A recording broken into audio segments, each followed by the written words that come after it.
Liam Gallagher ist in diesem Jahr beim Reeperbahn Festival und stellt sein erstes Soloalbum vor, As You Were. So you will bring out your first solo album in October. Now you're going to present it here in Hamburg at the Reeperbahn Festival. And you're going to play actually in a couple of minutes. How are you feeling right now? God, man, I'm feeling really nervous, man. I could do with going home and hiding in a cupboard. But I guess you're also a little bit excited. I'm buzzing for it, mate. Yeah, that's what, that's what I'm here for. That's what I do. Get up stage, get on stage, sing some songs, and hopefully people will be going ape shit. What was it like really to write new songs for you and to produce them?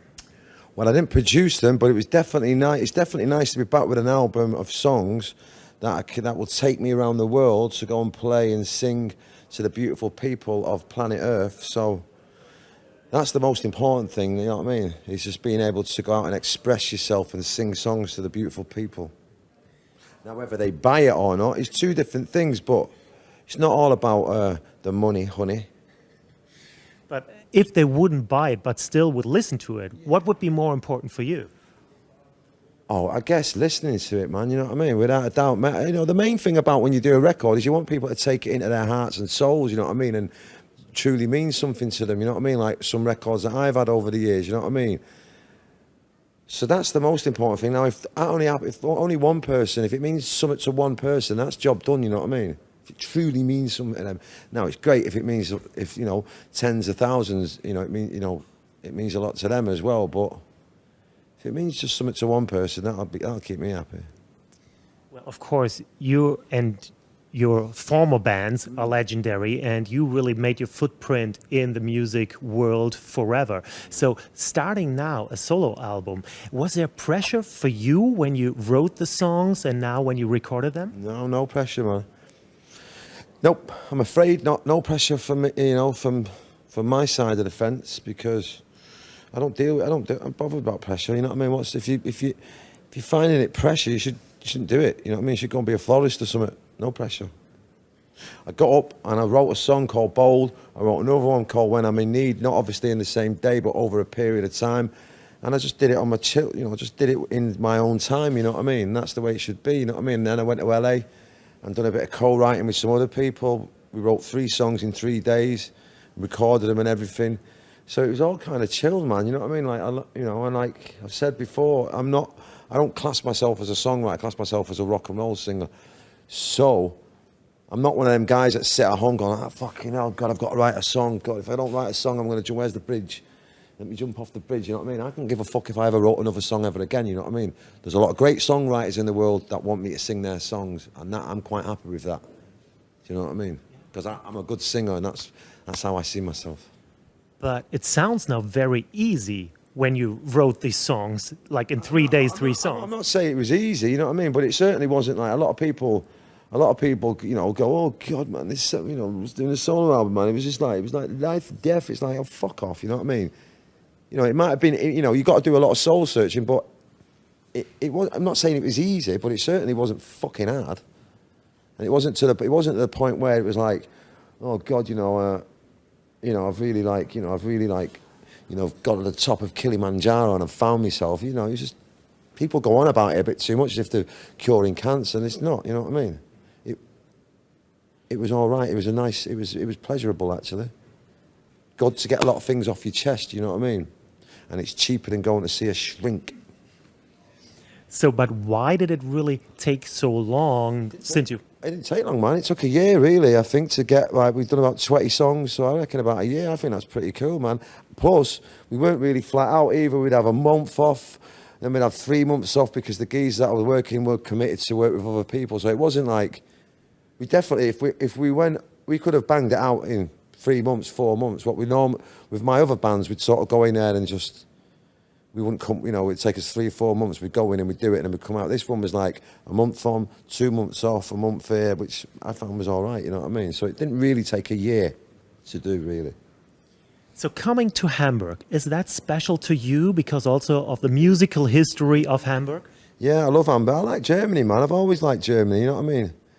And obviously my favourite band is the Beatles, so Hamburg is where it happened for them, you know what I mean? And so yeah, no, I like it. I like Germany, man. I know I had a few problems in Munich way back, but I forgive you. Do you know what I mean? Like, Germany's cool, man. They like beer and I like beer. But of course, because you're such a famous person, you cannot walk around the street anymore just to check it. You do it? Yeah, I can, yeah.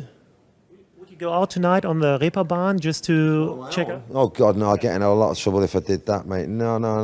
I can go for a walk, though, and yeah, man, people are cool, man. No one, you know, if people ask you for a picture, you do it and then you jog on, you know what I mean? If someone wants an autograph, then you do that, you know what I mean? I don't get mobbed. I'm not Noel Gallagher. God, you know what I mean? One day. We're not talking about him today, so, but rather... You know what I mean? I'm not, you know, come on, I'm not that big. Okay, now.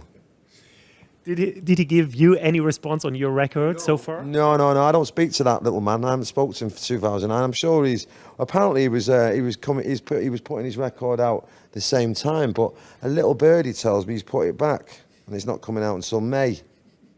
Scared. He's afraid. Yeah. Well, maybe. I told him before, mate. He's about that big when I'm in the ring. You know what I mean? And that's why he split Oasis up. You know what I mean? Because he couldn't handle like. You know what I mean? When I was away doing nothing for 4 years, he was running a fucking mock, getting away with murder. And now I'm back. And I'm not saying I'm better than him, because I'm not. He's a great songwriter. But as a fucking rock and roll star, I wipe the fucking floor with him. He's very, very boring when I'm around, you know what I mean? He can't even get fucking looking. And he'll come back with a nice song. Be very boring though. And it'll be sung fucking shite. So, yeah, bring it on, dickhead. The Q magazine voted you for one of your favorite magazines because they voted also in 2010 you were the best front man in the world ever, right? You know what? I disagree. You know what I mean? I definitely, you know, you've got to be a fool to believe that. You know what I mean? I'm one of them. You know what I mean? So there's been a lot of great frontmen. You know what I mean? Mick Jagger, James Brown, John Lennon, Elvis. Fucking, you know, Johnny Rotten, there's loads, Ian Brown, you know, Paul Weller, there's millions of them, you know what I mean? Freddie Mercury, Bob Marley, you know what I mean? But I'm quite happy to be acknowledged in them, but I'm certainly not the best, no fucking way. But tonight, when you will step on stage, you're the best tonight. I'll be the best on that stage anyway. So, are you still, I mean, sometimes a little bit nervous before you go on stage? Or is it just really, it's not your daily life anymore, right? I mean... No, I don't get nervous, man. I mean, you spend your whole day kind of just looking after your voice and that, you know what I mean? And having your drinks and warming up and that. So you sort of sit there and think, you know, you spend your whole day going, right, 9 o'clock, 10 o'clock, fucking I hope when I open my voice on the stage, I hope it's there and the power's there and it's not all that. So you spend your whole day kind of worrying about that. But I don't, once you say hello and all that and you think, yeah, and you worry about the sound and all that, but once you get into it, the first song, second song in, if it's there, it's game on, you know what I mean? So I certainly don't get nervous like I want to go home and all that. No fucking way, I am fucking raring to go. I'll go on now. I'm ready to go now, man, let's do it. It's got to be very soon that you will go on stage. And I remember I saw you with Oasis in Cologne. It must be 96 or 97 at a very small club called Luxor. And I remember you came on stage. Luxor. Yes, Luxor. And you came on stage and you left the stage right away because it was too close to the audience or something like this. So this happened. I mean, everyone was giving me dirty Luxors. Everyone's like, ah, dirty Luxor. Now, I probably had something up my throat. Probably been partying the night before too hard, and that, or maybe I just had a cold, or just wasn't up for it, or I wasn't feeling well. But I apologise anyway. But you came back, so you played the show. It was great. It was terrific, and what kind of rituals do you have before you go on stage? Don't have any. So I have my drinks, my honey and lemon. Play the guitar, warm up. Don't really have any like rituals.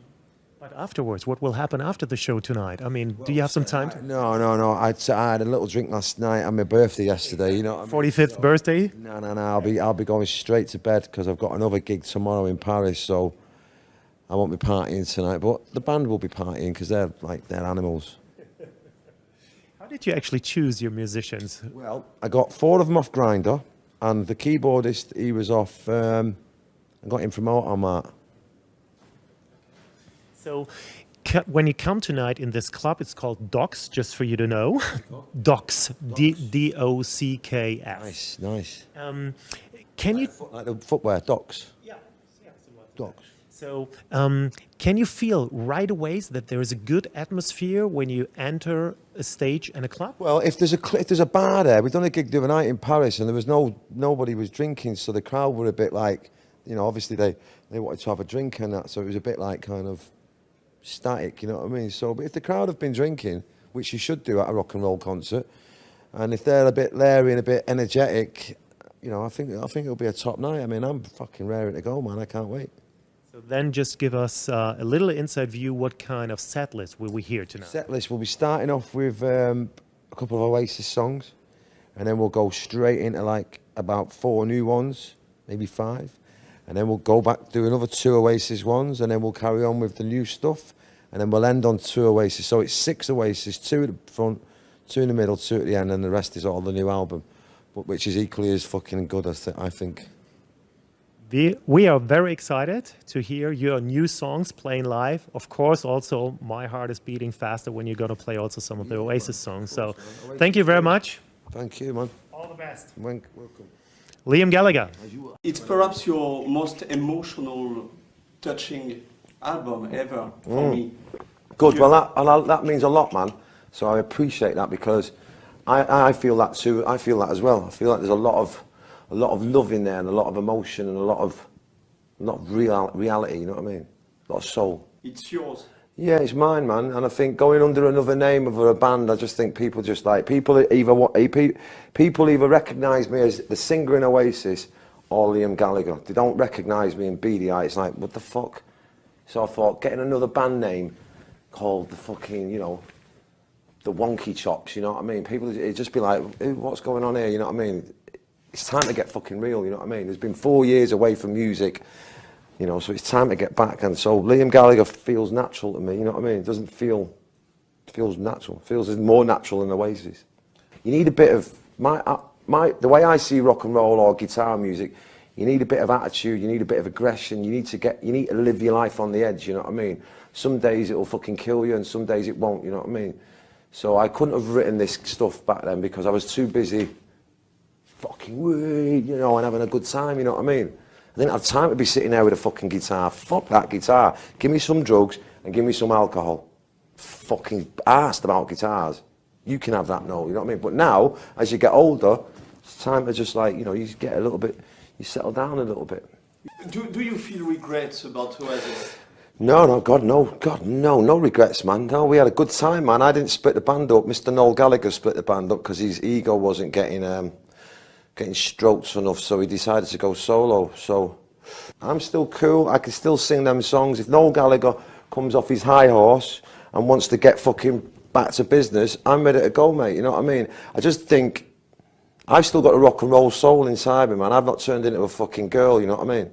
I just think he ain't got the balls anymore to rock and roll, you know what I mean? He ain't got the balls to do Oasis songs. That's why he sings these little fucking silly songs, you know what I mean? But put it this way, if he turned around or anyone turned around and said Oasis tomorrow, give me 5 minutes and I'd be fucking on that stage having it, because I'm ready to go. I'm fucking match fit, you know what I mean? So the ball is in his court, and in the meantime I'll just do this.